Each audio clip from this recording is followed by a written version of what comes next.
Welcome, I'm Robert, and this is a review of Horizons of Spirit Island. I'm gonna begin by first talking about my background with the Spirit Island game. So, I've been solo board gaming for a couple years, and everybody, when you learn about solo board games, Spirit Island shows up at the top of the best solo board games. So, it took me a couple of years to finally purchase the original base game, and when I did buy it, that was last year. When I did finally buy it, I finally, I learned that it really does earn its reputation. All right, so Spirit Island, amazing system, 10 out of 10, one of the best board game solo board games you can buy. All right, so I want to give you that bit of background so that you know where I'm coming from when I purchased this. All right. So I have also purchased Gloomhaven Jaws of the Lion, which is another mass market introductory product, and I want to see how it compares because this definitely has a parallel to that product. It was a Target exclusive. It was meant to introduce a mass market to the Gloomhaven system, and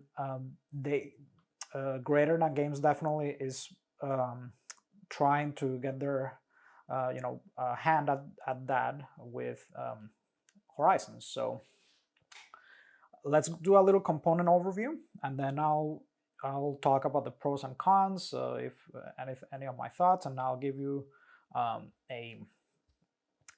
my parting thoughts. All right, so my final thoughts on this. So because I do have to mention that there are some things you should know of as far as are you buying this versus the base game. So what are you getting in comparison? So, well, first, so you get a rule book. It's it's very well made. All right, and then you have a quick start guide. Now, the unfortunate thing about the quick start guide is that it's only for 3 players. So since I play with 1 spirit solo or controlling 2 spirits two-handed, this really didn't do anything for me. So I completely skipped this, but I will talk about this, all right, how it can help a completely new player, all right. Then for the boards, instead of getting a separate invader board and the individual island boards, you get a complete one in all board, all right. And I think this is one of the coolest things about getting this is that you can set up really quick. This really streamlined setup, and it's just neater when organizing it on a. It's much neater when trying to fit it on a table, right? Just you have your one big square board, and then you just put your spirits around and your tokens. Versus when you have the other Spirit Island, it can look a bit messier, all right. But this just looks beautiful, and it's just neater to organize. Okay, so one of the greatest inclusions here. I love it. Now you also get 5 low complexity spirits. All right, I'll talk about that. And now there is a cardboard insert that I got rid of, and I have my own way of organizing, so I got rid of it, and I used soft sleeves and a couple of boxes to organize everything. All right, but you got the 5 low complexity spirits. So another key difference is that you get cardboard tokens instead of plastic tokens. All right. So when you purchase base game Spirit Island, you get your nice plastic tokens. These are cardboard to lower cost, and that's fine. This costs $30 versus the 60 plus, 60 $50 that it tends to cost to buy base game Spirit Island. Now you also have 3 new disc token colors, all right, wooden disc colors for your spirits. This is not included in the game. I made this. It's just a turn tracker, all right. And then you have your starting power cards for your spirits, your fear cards, the invader cards, and then the invader deck, and then minor and major powers. Now, let's talk about a few differences. All right, so you get a different illustration on the back of the invader deck, okay, which is neat. I actually prefer this over the original. The minor and major powers are unaltered. Well, okay, the powers are the same, but they were rewarded slightly different to be more clear. All right, so that's all but you should know on that. They did not add or remove minor or major power cards. Now there is a nice perk, and it's that these power cards, they don't have the colors on the corners, all right, that are used in the Spirit Island base game, where it tells you which cards you need to separate for the starting powers, all right, for your low complexity spirits. So these are the minor and major power cards that I'm gonna use. I'll integrate them into the base game Spirit Island, all right. So that's very neat. And I'll just use I'll take those out and put them here, and these are the ones that I'm gonna use because they don't have the color corners. All right, now so let's also talk and let me mention the game doesn't include dice. I use those to track things. They're not part of the game. All right, now so let's talk about so I've already mentioned some differences component wise. All right, let me mention a few others. There's no blight cards, all right? So if you're familiar with Spirit Island, there's no blight cards, which is a way of increasing difficulty, and no adversary cards, all right? Another way to increase difficulty, not present in this game. This is, again, meant to be a intro game, all right? So now, so what do I think? Okay. So the Spirit Island system, as I mentioned earlier, it's a 10 out of 10, right? So the game is the same. Nothing has been, nothing is different as far as how it plays. What they did was they don't include high complexity spirits. So you have 5 low complexity spirits, extremely fun to play. I played 5 times, 4 one-handed, 1 two-handed, all right? I had a blast. The new spirits are extremely fun to play. I only played base game Spirit Island about 6 times. I did extremely enjoy it. I think it's an amazing game, as I said. There are other games that I tend to prefer to play, but because I like Jaws of the Lion so much, this product really attracted me. I like that idea of creating a introductory mass market product based on a popular board game. So I really like how Jaws of the Lion did that. So I was attracted to this, bought it. And now I have to mention though, I already mentioned all the differences. So gameplay is the same, just less ways to increase the difficulty. But I have to mention that I think that as far as a introductory game goes to folks that might not have a lot of experience with board games, this is still very complex, all right? Now, I think that Jaws of the Lion, which again, I'll keep mentioning that because I definitely think there are parallels between that product and this one, okay? I think it does a tremendous job introducing you, easing you into the Gloomhaven system, right? The way that it has those intro scenarios, it slowly introduces rules. I think it's just masterfully done. Now, I did hear some complaints about this quick start guide. Again, I didn't use it because I play one-handed or two-handed, so this was literally just useless to me. So I could not use this, all right? So this didn't ease me into the rules in any way. I just had to read the rule book and that's it, all right? And players were complaining that it should have included a couple more turns to tell you what to do. So that's the one criticism, constructive suggestion they had about it. And I think that I just would not recommend this to a person who has not had some experience with board games. So if you're jumping from Monopoly or Catan to this, I can't recommend it. So Spirit Island is an amazing game, but this is just, there's too much going on in this game.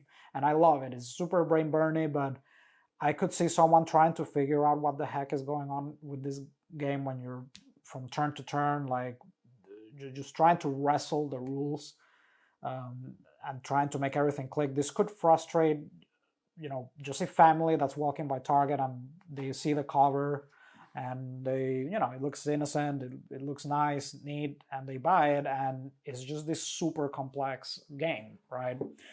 And I I can't recommend it. I'm sorry. I don't think it does enough on that front, all right, of easing you into the game.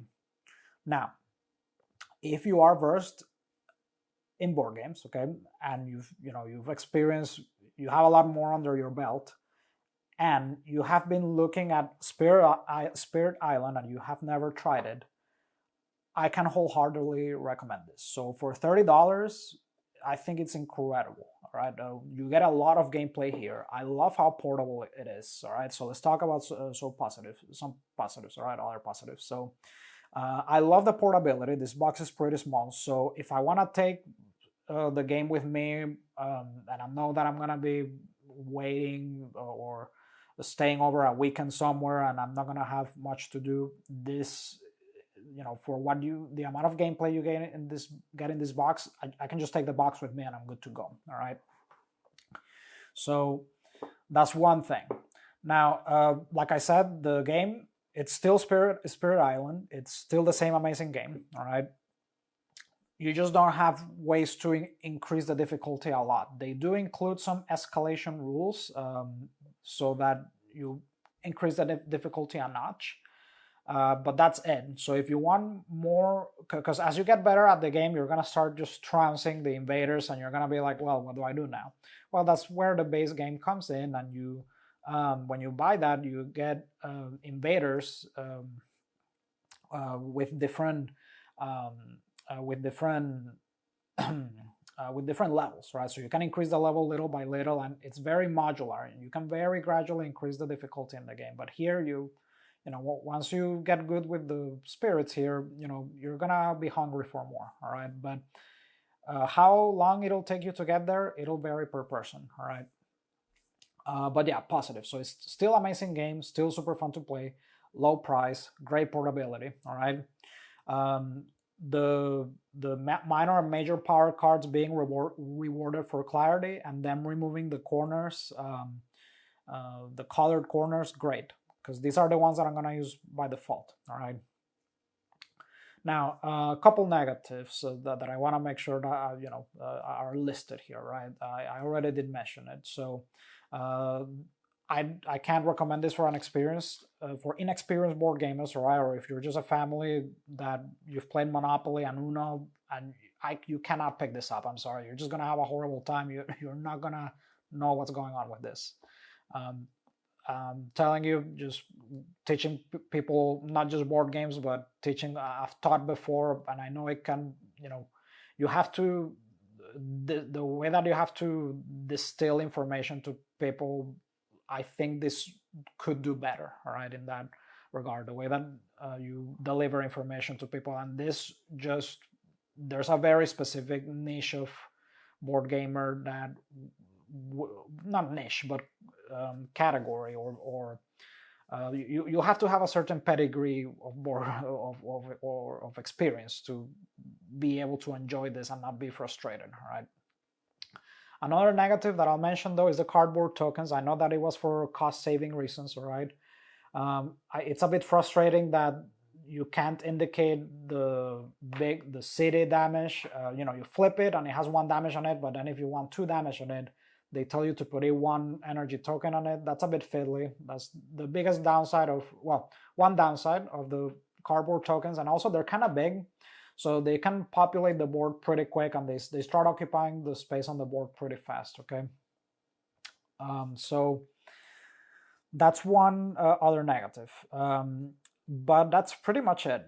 So let me just arrive at some, let's arrive at a conclusion here, right? So to conclude, I would rate this, so the Spirit Island game system is a 10 out of 10, right? Now, this product, I'll give it a 9 out of 10 because it's still an amazing game, and it tries to be an introductory game, but I just don't want to.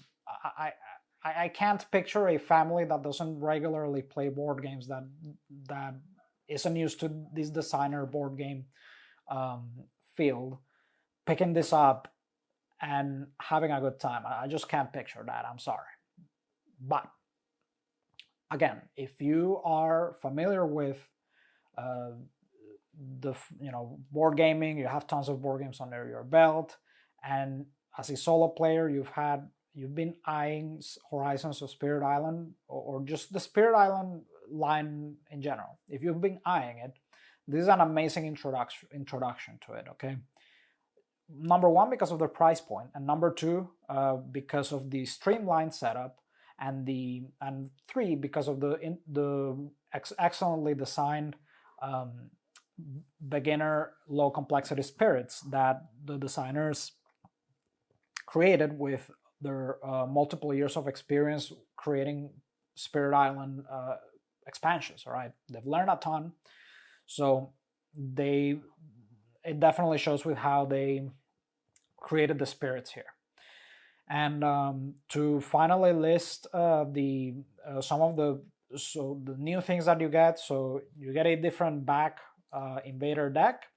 You get slightly adjusted minor and major power decks with more clarity wording and no colored corners. You get 5 new complexity spirits. And as far as anything else new, yes, the 3 different colored spirit discs, and this beautiful quick setup board. All right, now it only supports a 2-player setup, all right, or a 3-player setup. So this is what you get that is new. And what I'll be doing is I'll be integrating this board, because you get boards F, G, and H. So all the prior letter boards, it's every board that's been released up until Jagged Earth expansion. So you get 3 new island boards, all right? The new colors, the new spirits. So as an expansion, if you're an existing Spirit Island player, there's a lot here to want, and you probably love Spirit Island, and you're gonna get it anyway. But if you have been eyeing the Spirit Island board game for a while, and you just weren't sure because it's expensive or it might be too complicated, definitely get this. But again, don't expect it to be easier.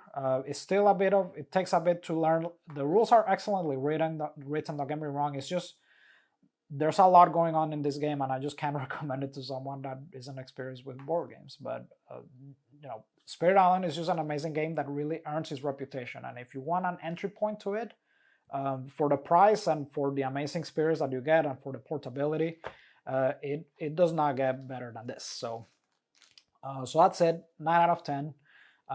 Go get it if you have any minute interest in Spirit Island, because you've heard that it's an amazing solo game. But other than that, that's it. So those are my thoughts on Spirit Island, Horizons of Spirit Island. So I hope you found this informative, and if you have any questions, please let me know and leave a comment. And that's it. Thank you for watching. See you in the next one.